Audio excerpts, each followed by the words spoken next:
Le Nouvel Esprit Public, Philippe Meyer, bonjour.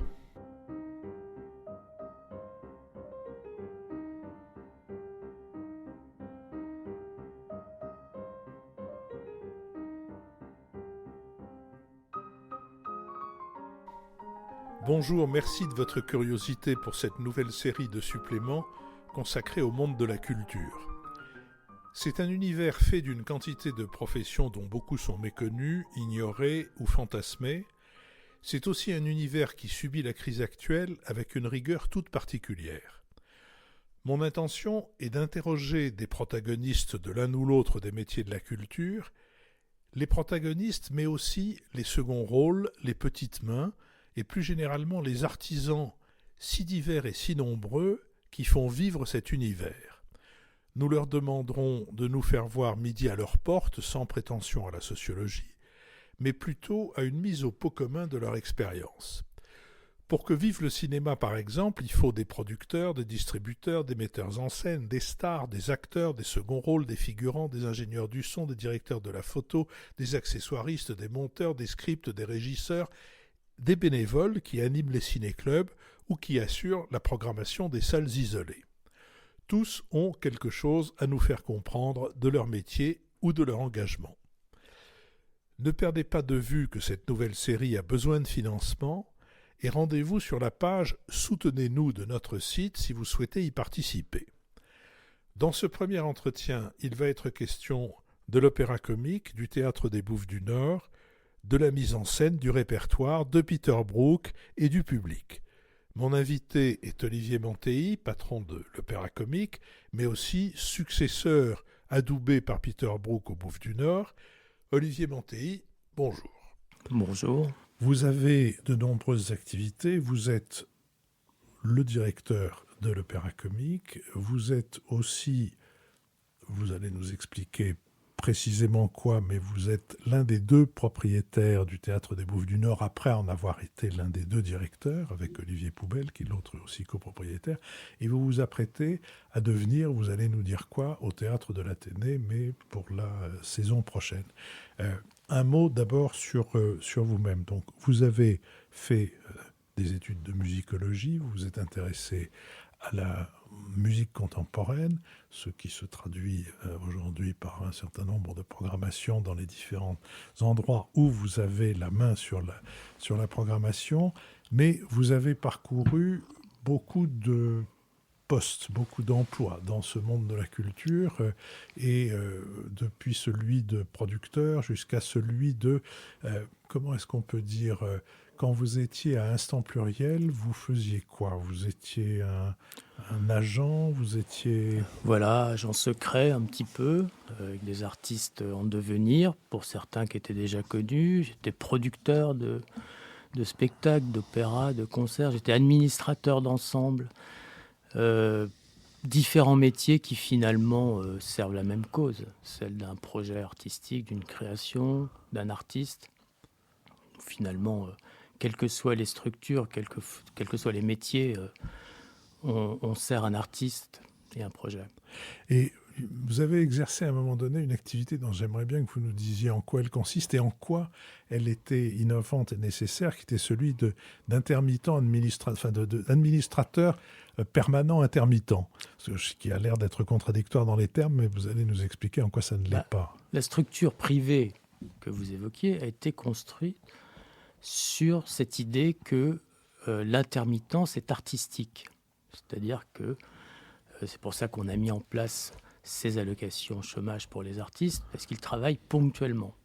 Mais ils génèrent, pour travailler, pour trouver des concerts, pour trouver de l'emploi, ils génèrent des organisations permanentes qui coûtent extrêmement cher, compte tenu de l'irrégularité de leur travail artistique. Donc il fallait inventer un modèle où l'administration, ceux qui portent le projet artistique pour l'artiste, puisse être aussi d'une certaine manière intermittente.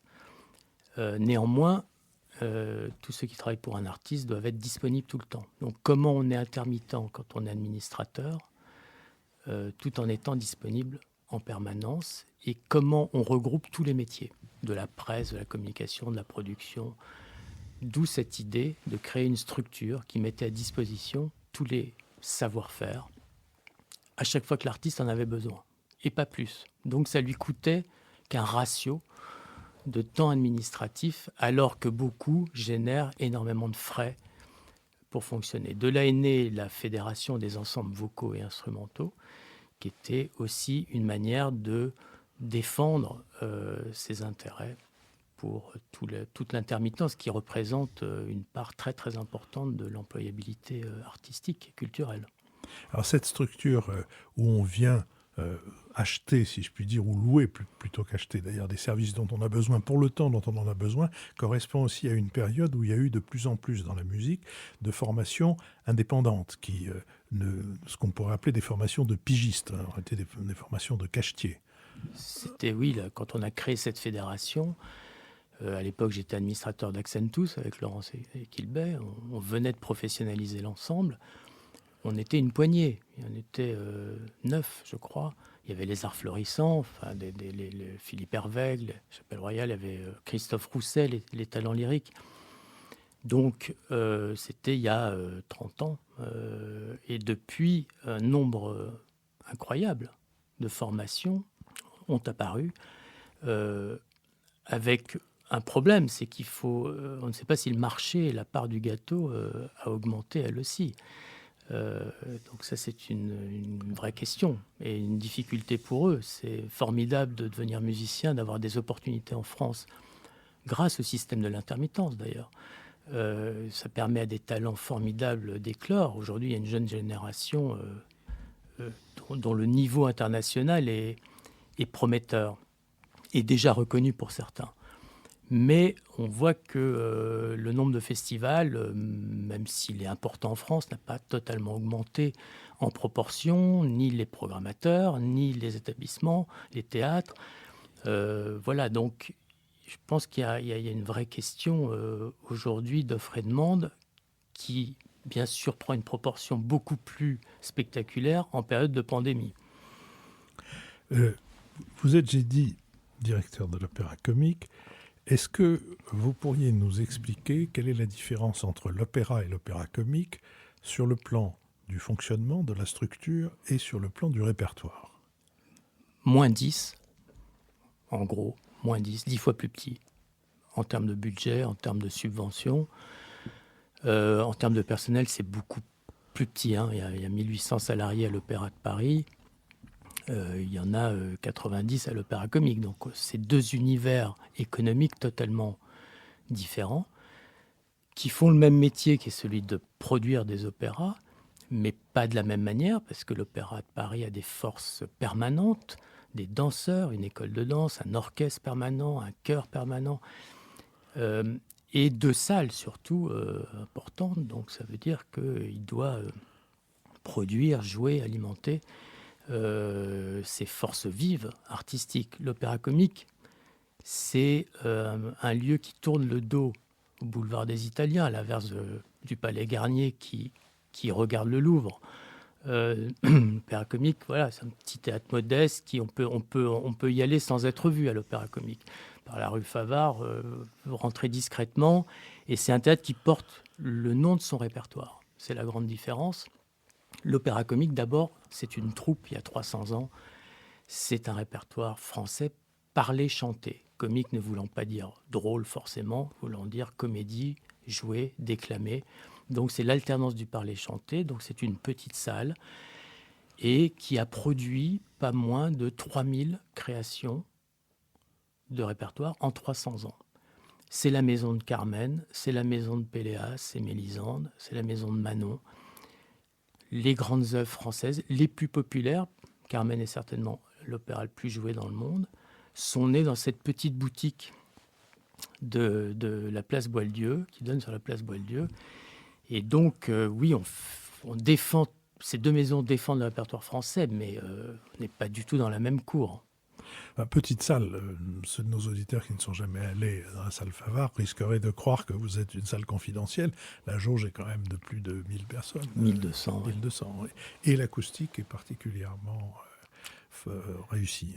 Réussie parce que, justement, on doit y parler autant qu'on y chante. Donc, on n'est pas obligé de projeté comme à l'opéra. Ce qui permet de faire des répertoires de manière beaucoup plus intimiste, et ça donne une amplitude au jeu théâtral plus grande, puisqu'on n'est pas obligé de crier. Alors, ce répertoire particulier à l'Opéra Comique, l'un des axes de votre programmation a été de lui redonner toute sa place.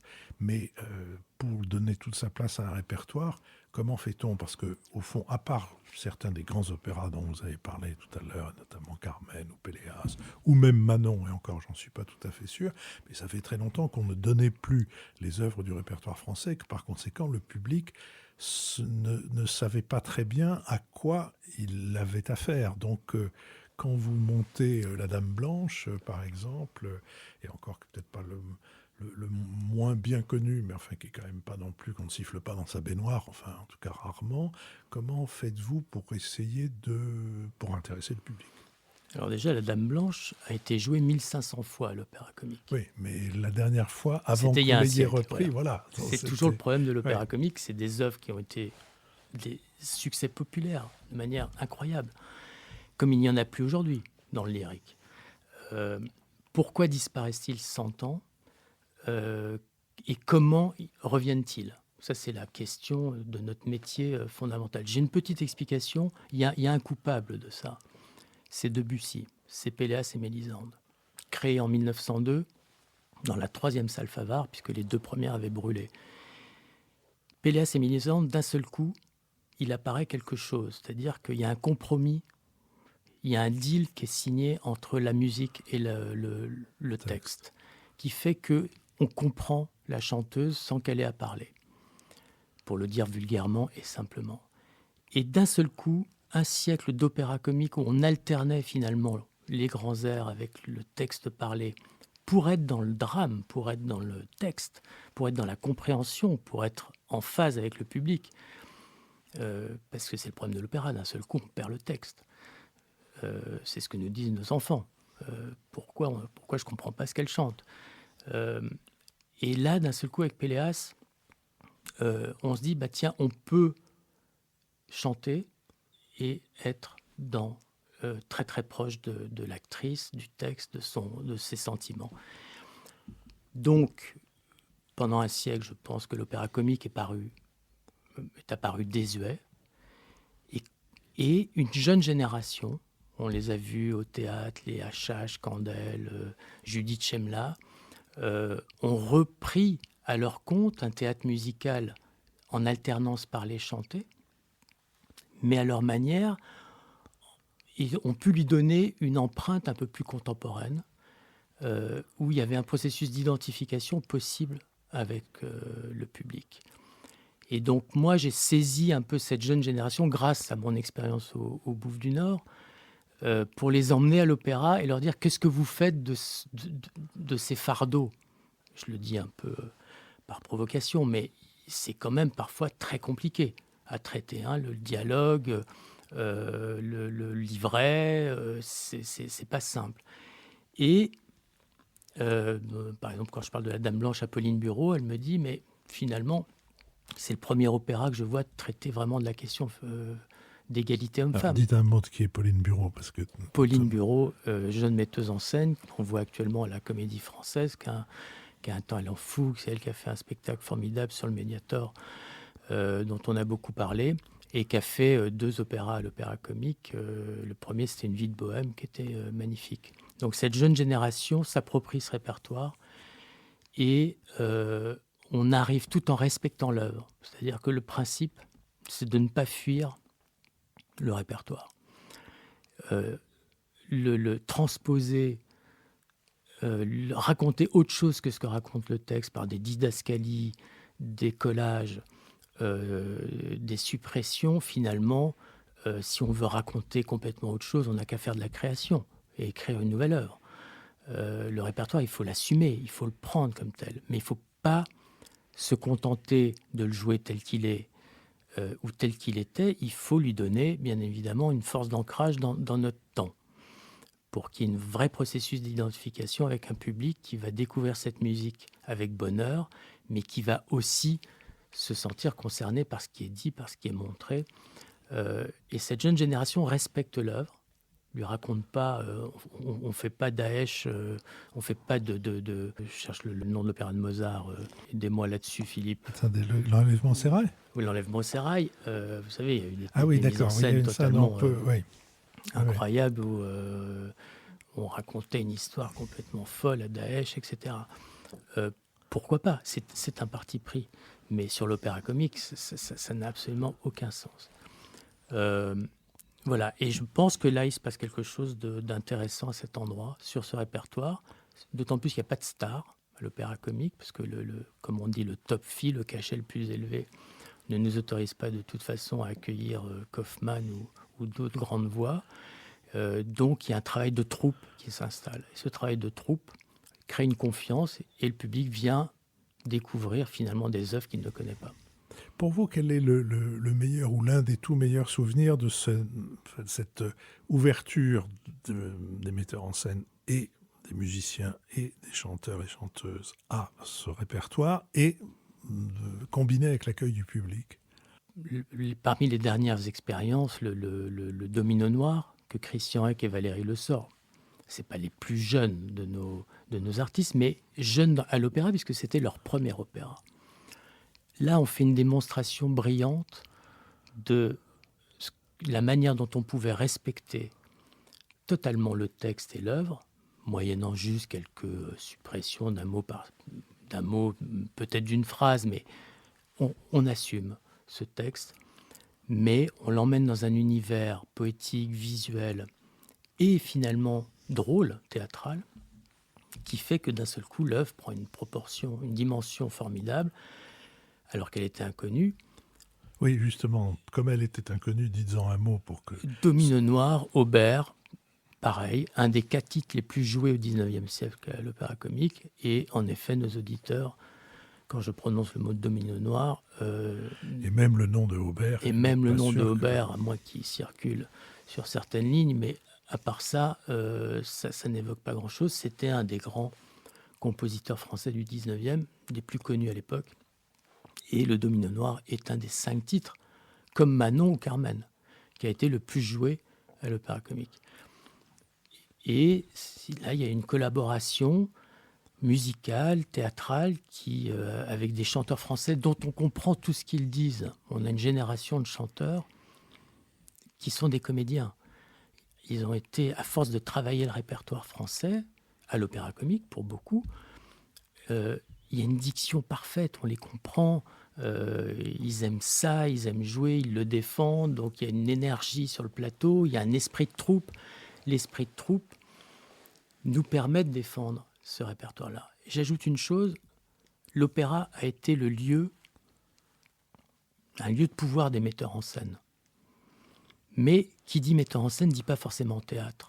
Le théâtre, c'est un processus de travail. C'est prendre le temps, explorer, faire un vrai travail de direction d'acteur, mettre en place des plannings de production, de travail qui permettent de reprendre et de créer un esprit de troupe. Et à l'opéra, malheureusement, qui coûte très cher, on évacue cette dimension théâtrale souvent.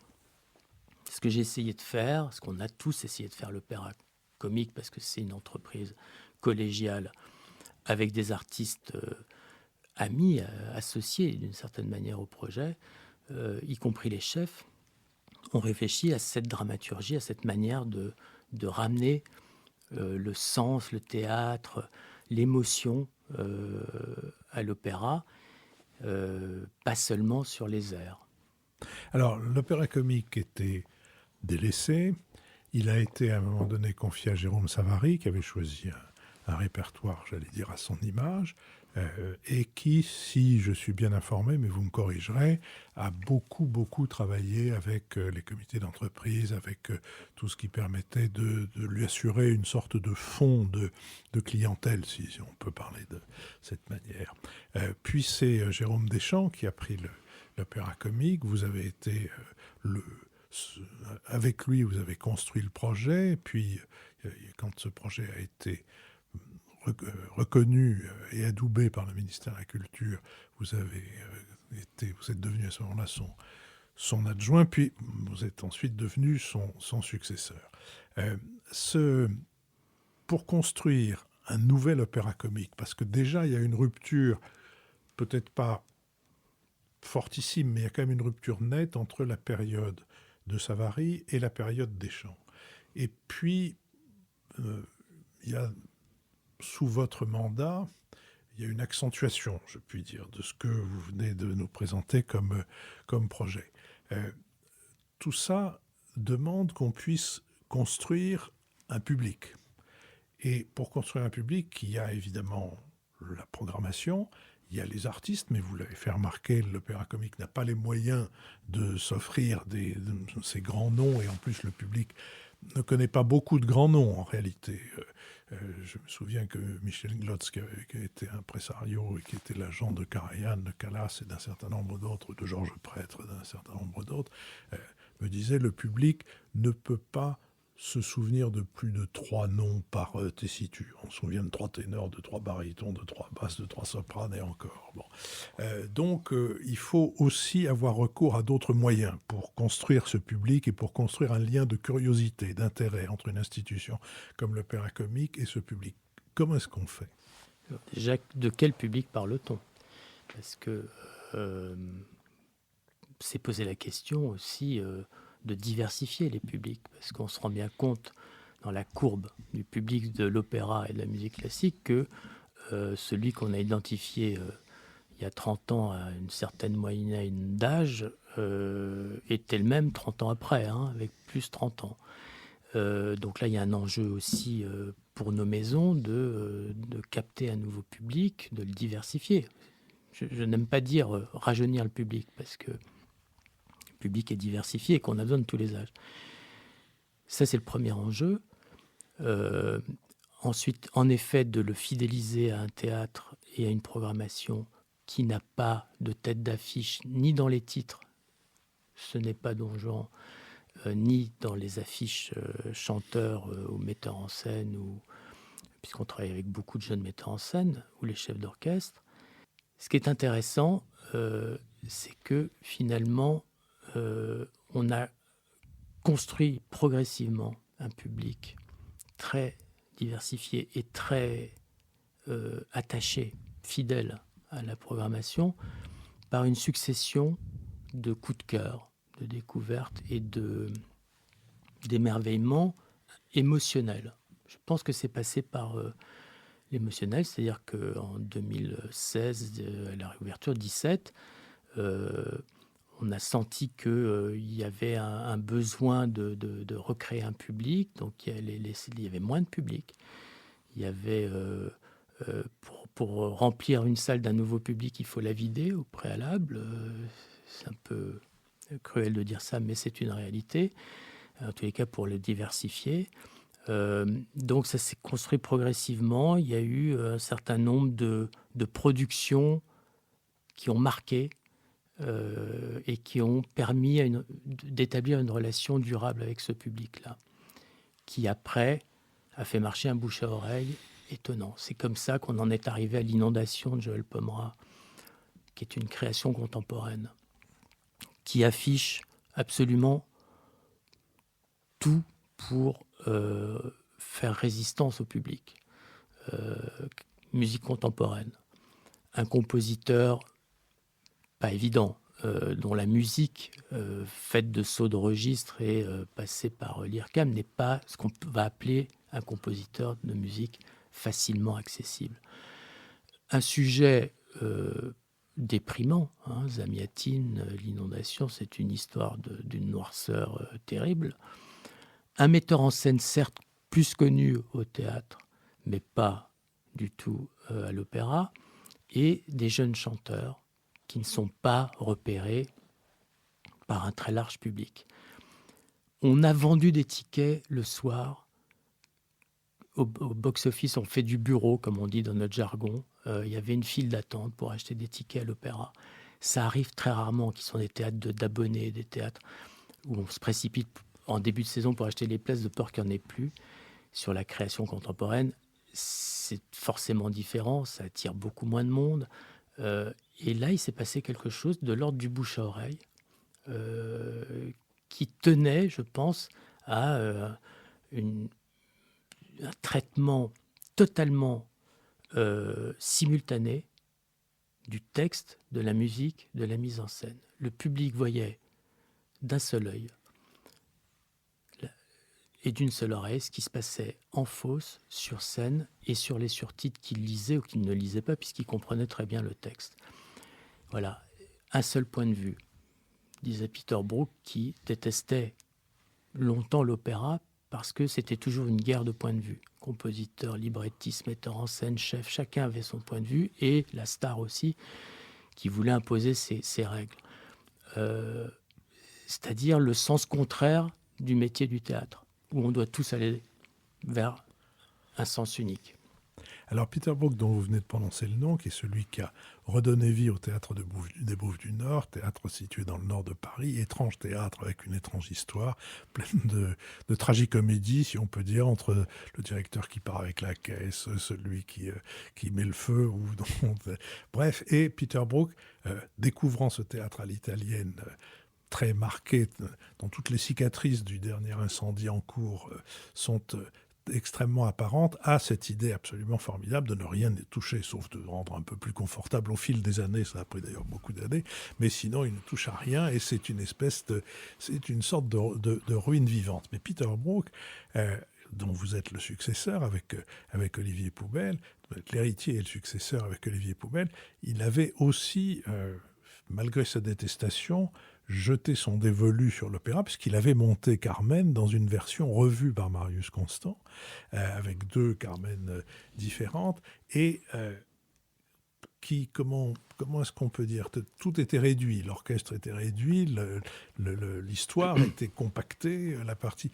Qu'est-ce qui différencie ce que vous faites à l'Opéra Comique, si d'ailleurs il y a une différence, et ce que Peter Brook avait donné à Marius Constant la possibilité de faire? Et ce qu'on a essayé de prolonger comme aventure, avec lui d'ailleurs, puisqu'on a fait une flûte enchantée ensuite, et nous, avec Olivier Poubelle, on a tenu à inscrire une identité de théâtre musical avec ses grands succès. Traviata avec Judith Chemla était un succès incroyable, je pense une réussite aussi. Traviata qui a été monté au Bouffes du Nord. Qui a été monté au Bouffes, produit par les Bouffes du Nord. Les Bouffes du Nord, c'est une société de production, en fait, qui produit 8 à 10 spectacles par an, et c'est le premier théâtre en termes de tournée en Europe. Donc le modèle économique repose sur ces théâtres, ces tournées, autant dire qu'en ce moment, les Bouffes du Nord souffrent. Quand je dis que Peter Brook n'aimait pas l'opéra, il était très attiré par l'opéra. Il vient d'écrire un livre sur la musique. La musique l'accompagne dans son œuvre, l'accompagnait toujours dans son œuvre.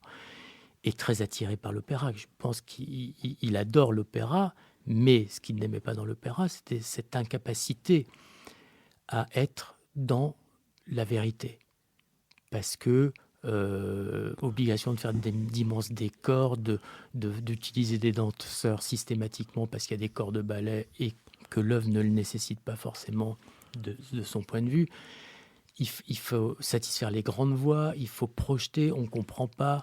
Je me souviens de l'audition de Peter Brook qu'on a faite pour la flûte enchantée, qui était merveilleuse.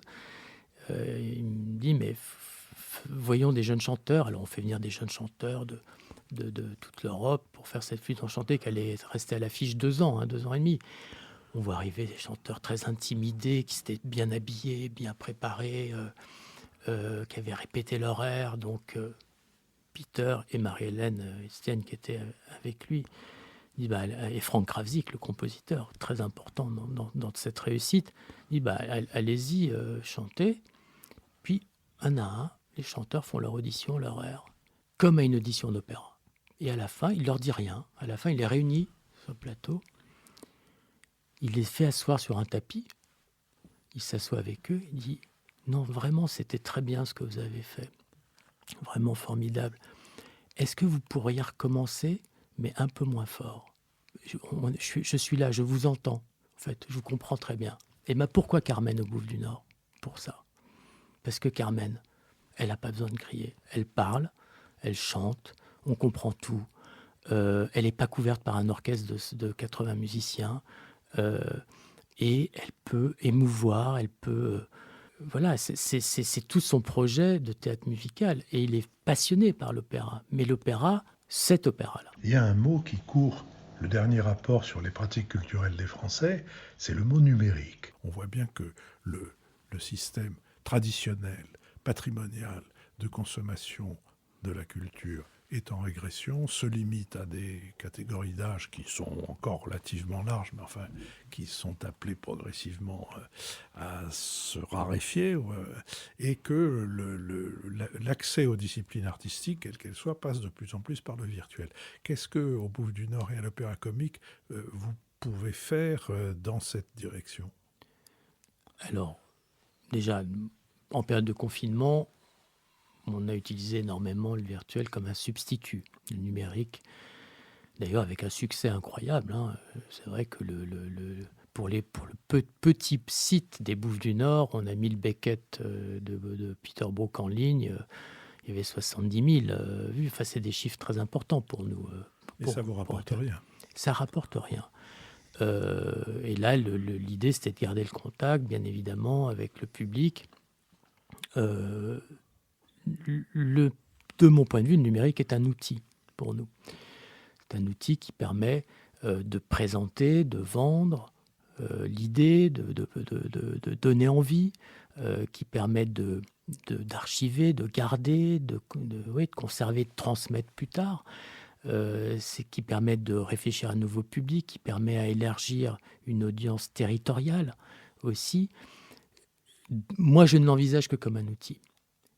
Parce que dans le spectacle vivant, il y a vivant et que rien ne le remplace. Et je préfère réfléchir à ce qui attire ces jeunes dans le numérique et d'essayer de les convaincre d'en trouver un plaisir équivalent au spectacle. En gros, il est évident que l'univers visuel est important aujourd'hui. C'est une génération, les jeunes générations sont marquées beaucoup plus que moi je l'étais, je pense, quand j'étais plus jeune, par l'empreinte visuelle, même quand j'écoute de la musique. On sent que ce que l'on voit est important, parce que nous, on écoutait des disques, on écoutait la musique à la radio, essentiellement, et par disque. Aujourd'hui, sur les tablettes, il y a une image à la musique. La musique n'est pas sans image. Donc, il y a une habitude visuelle qui accompagne le son. Je pense qu'il faut recréer ce lien visuel sur le plateau, mais surtout, à partir de là, les inciter à aller vers le texte, vers le théâtre, et revenir vers Brook, vers l'espace vide. Je pense que c'est une expérience sensorielle qui va être énormément appréciée par des générations qui n'auront eu qu'un lien à la culture par la tablette et le visuel. Alors, pour terminer notre conversation, sauf si vous me faites observer qu'il y a quelque chose d'essentiel à côté de quoi nous sommes passés, mais pour terminer notre conversation, vous vous êtes intéressé, vous avez réfléchi à la dichotomie entre le public et le privé. Qu'est-ce que vous avez mis en valeur dans votre réflexion sur ces rapports entre le public et le privé en matière culturelle?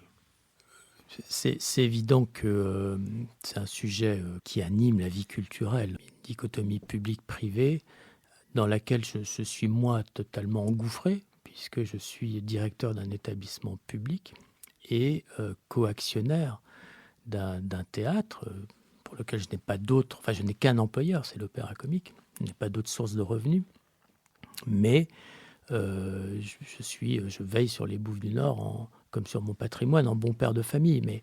Et finalement, mon parcours a toujours été une hésitation entre le public et le privé. Pas une hésitation, des opportunités publiques ou privées, mais je n'ai fait que le même métier, que je sois sur une structure publique ou une structure privée. C'est-à-dire, je ne l'ai jamais fait dans un souci d'intéressement, de productivité, de gain.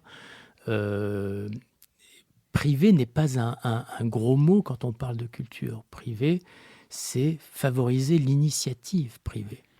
C'est l'initiative qui est privée. C'est la liberté d'entreprendre et de se dire, tiens, même si j'ai une structure privée, pourquoi je ne vais pas prendre ce risque-là de la création ce qu'on fait au Bouffe du Nord avec 85% de ressources propres. C'est presque inouï comme modèle économique. Très fragile du coup. D'où la nécessité de partager notre compétence de production qu'on a au Bouffe du Nord avec une équipe formidable qui sait faire ça, mais qui n'a pas le bon outil. Les bouffes, c'est pas le bon outil. Il faut un autre outil, d'où l'idée de l'Athénée qui, eux, ont un très bon outil et pas la compétence de production. Donc, c'est non pas de mutualiser, mais d'agréger les forces, les compétences dans un groupement privé qui reçoit des aides publiques, mais pour défendre la création. Le projet est tourné vers la création. Moi, étant autant public que privé, je pense que je suis un des opérateurs qui fait le plus de commandes de musique contemporaine aujourd'hui. Voilà, c'est un peu comme le questionnement, le cornélien, l'injonction contradictoire du ministère de la Culture depuis 60 ans. C'est entre démocratisation et culture élitiste, défendre la création, les artistes, et défendre une culture dite pour tous. Voilà. Dans un modèle public-privé, je pense qu'on peut défendre une culture pour chacun.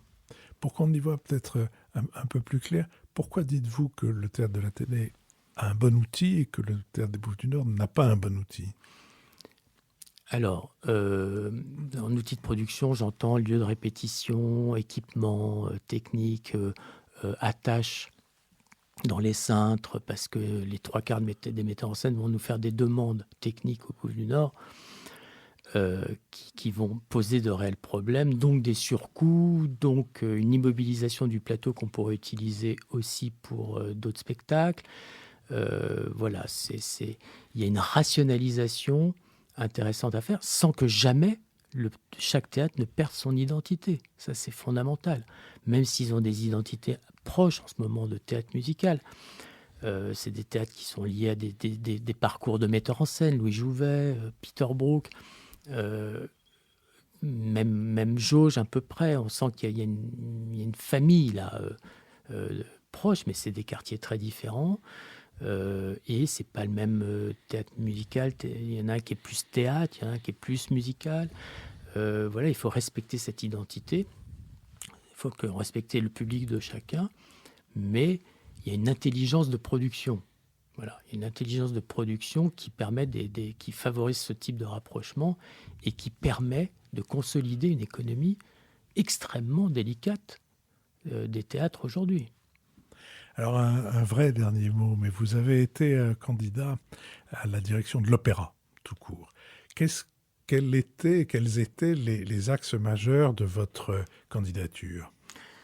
Alors, il paraît que j'ai présenté le seul dossier qui était prioritairement et aux 3/4 axé sur un projet social et économique, avec une dimension artistique ensuite, bien évidemment, mais je considérais que l'enjeu principal aujourd'hui sur l'opéra n'était pas de choisir les œuvres, et bien sûr c'est important, et je crois que je ne me suis pas trompé, enfin on est tous d'accord que l'enjeu aujourd'hui, il est quel modèle économique pour une maison qui là actuellement est en difficulté. Comme tous les grands opéras du monde, comme qui ont des orchestres permanents, voilà, des corps de métier importants, etc.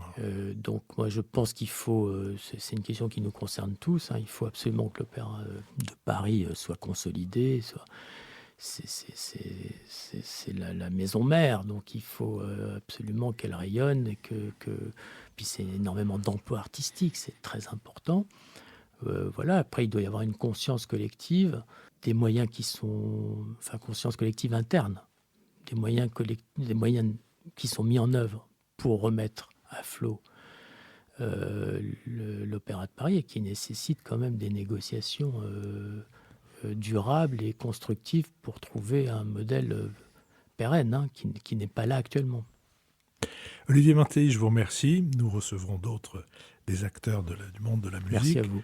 Et notamment Patrice Martinet, qui est aujourd'hui encore le directeur du Théâtre de l'Athénée et qui a souhaité vous passer le relais. Il nous expliquera dans quelles conditions.